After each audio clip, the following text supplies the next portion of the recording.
So hey everyone, আজ হচ্ছে উল্টো রথযাত্রা। অলরেডি কিন্তু আমরা চলে এসে পড়েছি রেডি হয়ে। আমরা আসার একটু বাদেই কাকা এসেছে। কাকা তো এখানে মহাদেব সেজেছে, মানে আমরা দেখে তো ফুল অবাক। কাকা তো সবসময় কিছু আকর্ষণীয় করার চেষ্টা করে। আর এখন তো রথটা নামানো হচ্ছে, একটু বাদেই শুরু হয়ে যাবে। তো এই তো একটু বাদেই আমাদের সখীরা চলে এসে পড়েছে, আর আমরা তো এখন কৃষ্ণর জন্য ওয়েট করছি, ওর দেখা নেই। আমরা তো ভয় পেয়ে গিয়েছিলাম, পরে তো দেখি না ও এসেছে আর আমাদের কিন্তু নাচ অলরেডি শুরু করে দিয়েছি। এবার উল্টো রথে তো আমরা রথের পিছনে বসে নাচছি, আর এখানে দেখতেই পাচ্ছ অলরেডি কিন্তু নাচানাচি শুরু করে দিয়েছি। আমাদের কপালটা এতই ভালো যে এখন বৃষ্টি হচ্ছে না, বলতে পারো সকালে তো তেমন কোনো বৃষ্টিই হয়নি। আর প্রথম রথে কি একটা অবস্থা হয়েছে তোমরা দেখতেই পাচ্ছ। যাই হোক, সবই জগন্নাথ দেবের লীলা। আর রাস্তায় হেঁটে হেঁটে নাচ করা কিন্তু খুবই কঠিন, তাও আমরা ভালো করে নাচ করার ট্রাই করছি। আর হ্যাঁ, এই নাচ কিন্তু আমরা 2 থেকে 3 দিনের মধ্যে উঠিয়েছি। যত আমরা নাচছি সব আমাদের রিয়ে উঠিয়ে দিয়েছে।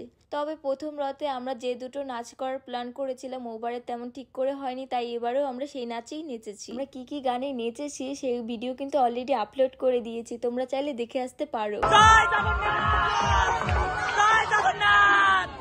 ফাইনালি আমাদের রথ জগন্নাথ মন্দিরে চলে এসে পড়েছে। ব্যাপার হচ্ছে এটা যেহেতু উল্টো রথ, তাই বেশি দূর আর যাওয়া হয়নি। আর হ্যাঁ, আমাদের তো আজকে মনে নাচ থামবেই না। যাই হোক, এই নাচের কারণে আমাদের তো রথ একদমই টানা হয়নি। তো এখন তো আমরা সবাই মন্দিরে চলে এসে পড়েছি। এখন হচ্ছে তাদেরকে প্রবেশ করানোর সময়। হচ্ছে বলরাম দেবকে আনা হয়েছে, তারপর হচ্ছে সুভদ্রা দেবীকে, তারপর হচ্ছে জগন্নাথ দেবকে।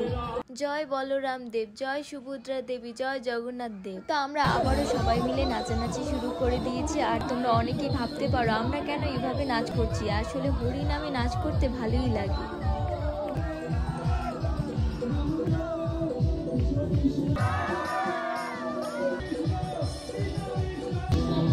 আমরা সবাই নাচানাচি করে তারপর একটু সময় ছবি টবি তুলে এখন এসেছে সকাল সন্ধ্যায়। তো এখানে এসে আবারও আমরা সেই লুচি ডাল খাবো। সো আজকের মিনি ব্লগটা এই পর্যন্ত রইলো। যদি ভালো লেগে থাকে অবশ্যই চ্যানেলটিকে সাবস্ক্রাইব করে দিন।